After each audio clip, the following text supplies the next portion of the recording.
Imagine walking into a boardroom. You haven't even put your bag down yet. Right. And before you've even cleared your throat to say hello, the room has already subconsciously calculated your competence. Oh, absolutely. They've judged your attention to detail and your overall reliability. And the crazy part is, they didn't do it by looking at your resume. No, definitely not. And they definitely didn't do it by scanning your, meticulously crafted LinkedIn profile. They did it by looking at the hem of your pants. Yeah, the break of your collar. Exactly. You spend all these countless hours optimizing your digital footprint, your technical skills. But according to this massive stack of research we're looking at today, you might be completely ignoring this massive, tangible asset. And it's hiding right in plain sight. Well, it's hiding on your own shoulders, really. Yeah. We get so hyper-focused on accumulating hard skills and mastering digital networking that we overlook the absolute bedrock of human perception, which is the physical presentation of the professional. Right. It sounds almost primitive to say out loud, honestly, but before anyone evaluates your technical proficiency, they are evaluating your visual geometry. Okay. Let's unpack this, because the source material we are diving into makes a fascinating and honestly pretty bold argument. It really does.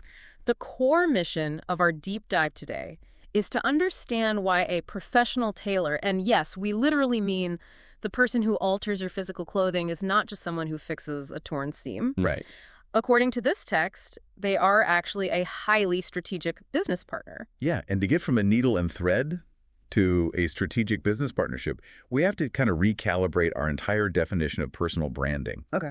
Based on the text we're analyzing, a brand is not your logo. It's not your font choice. It's not your website. Which is how everyone thinks about it. Exactly. Personal branding is simply the active management of how others perceive you. I mean, it is the cumulative effect of your appearance, your communication, your expertise, and your reputation. And appearance is just the absolute front door to that entire process. Yes. Before you even open your mouth to deploy your expertise, your appearance has already handed out your business card. What's fascinating here is that we often want to believe we operate in this pure meritocracy. Right, like only the best ideas win. Exactly. We want to believe that only our ideas and our data matter. But the research highlighted in our source material refuses to let us off the hook that easily.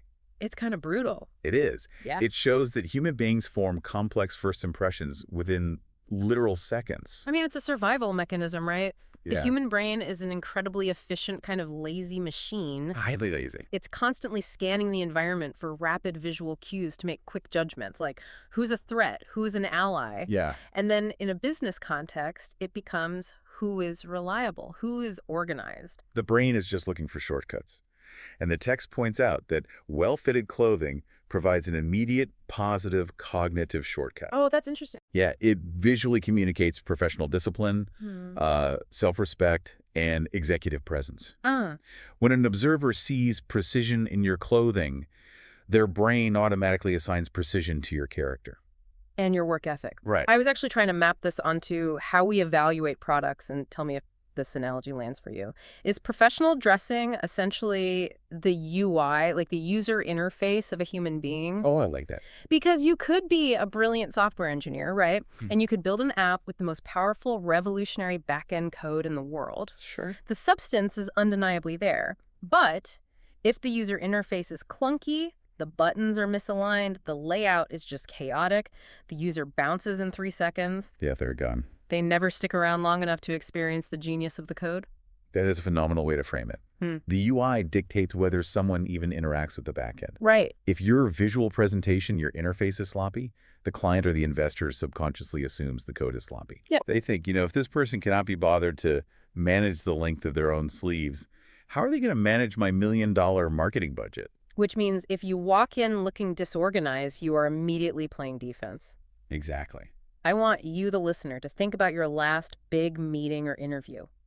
You spend the first 20 minutes of a pitch just trying to dig yourself out of a perceptual hole you didn't even know you fell into. Because you are fighting against a confirmed bias rather than coasting on a positive halo effect. Right. When your silhouette is sharp and intentional, the conversation just naturally starts from a baseline of assumed competence. But if the silhouette is what signals competence, buying off-the-rack designer clothes actually works against you if that silhouette is sloppy. Oh, 100%. Like if I go drop $5,000 on a luxury Italian suit straight off a mannequin, the price tag alone isn't going to save me from bad UI. No, not at all.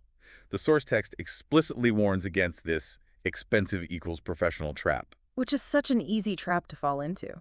It is. It highlights a really brutal truth, which is that even the most expensive, luxurious fabric in the world looks incredibly unprofessional if it does not fit the specific topography of your body.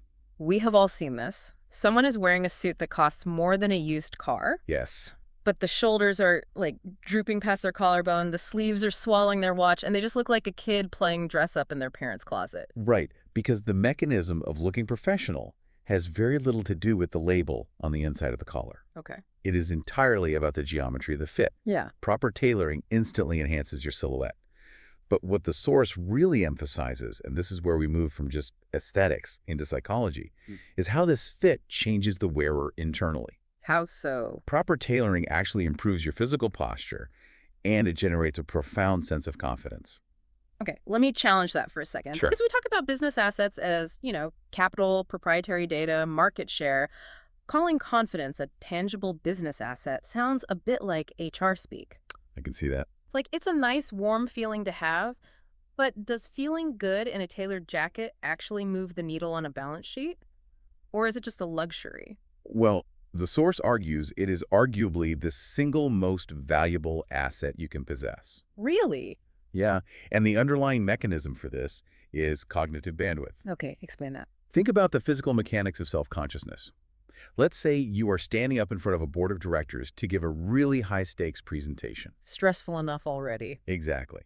Now, if you are wearing an off-the-rack jacket, it likely has low armholes. Manufacturers do that to fit the widest variety of body types. So it's a generic, lowest common denominator cut. Exactly. But because of those low armholes, the moment you raise your arm to point at a slide, the entire jacket pulls upward. Oh, I hate when that happens. Right. Your collar shifts, the fabric tightens across your back, and in that fraction of a second, a percentage of your brain's working memory is diverted away from your pitch and toward your physical discomfort. Wow. You're subconsciously worried your shirt is untucking. So your cognitive RAM is being eaten up by your clothes. Exactly. You're distracted, you lose your pacing, and you start pulling at your cuffs instead of making eye contact with the lead investor. But a tailor changes the physical architecture of the garment. They raise those armholes so you have independent arm movement. Okay. They take in the waist, which literally cues your spine to sit taller. By eliminating that physical friction and that self-consciousness, you reclaim all of that mental energy. So you are just fully present in the room. Yes. The text notes that this psychological boost translates directly into measurable outcomes in public speaking, networking effectiveness, and leadership scenarios. People are just naturally drawn to and convinced by individuals who are comfortable in their own skin. Here's where it gets really interesting, though. Because we have established a psychological advantage saving your cognitive bandwidth for the actual work. Right. But how does this translate into a long-term career strategy? How does the person holding the chalk and the measuring tape go from altering clothes to being an active partner in your career trajectory? It comes down to the concept of visual consistency. Every successful corporate brand relies on visual consistency. Yeah, you don't see a major tech company changing its core colors and logo design every Tuesday. Exactly. And the text argues your personal brand requires the exact same discipline. A skilled tailor creates cohesion across your entire wardrobe, ensuring every piece complements your physical frame and aligns with your professional image. They aren't just fixing a stray hem. Oh, They're curating a consistent visual identity. And what the text makes clear is that this isn't some rigid one-size-fits-all formula either. Not at all. The strategy changes completely depending on the specific arena you are competing in. Let's actually look at the contrast between a couple of the career profiles the text mentions, because the tailoring mechanics are completely different. Let's compare the executive to the traveling consultant. For an executive, the text points out the objective is projecting pure authority and reliability in highly structured boardroom environments. So the tailor is essentially building armor. That is a very accurate way to describe it.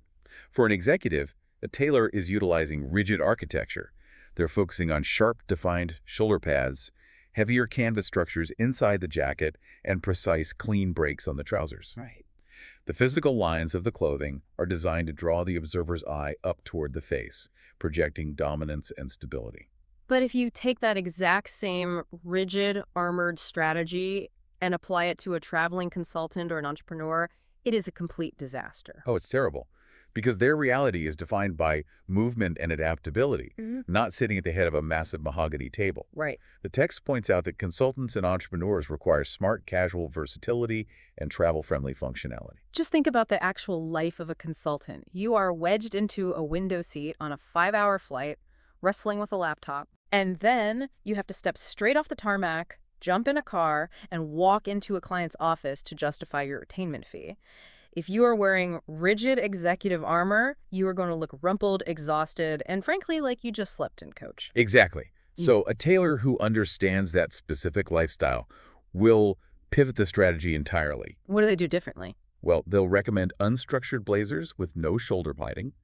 They'll utilize high-twist fabrics that naturally resist wrinkling. Oh, nice. And they will ensure the trousers have enough room in the thigh to allow you to literally sprint through a terminal, but maintain a sharp enough taper at the ankle to look highly professional when you're standing at a whiteboard. So the tailor is literally looking at your daily calendar and engineering a wardrobe to survive it. Yes. It's completely intentional design. The text also briefly touches on creatives, noting they need distinctive looks, maybe playing with unique silhouettes or bolder proportions to signal innovation, Right. but keeping the underlying fit impeccable so they don't just look sloppy. When you lay those different profiles out side by side,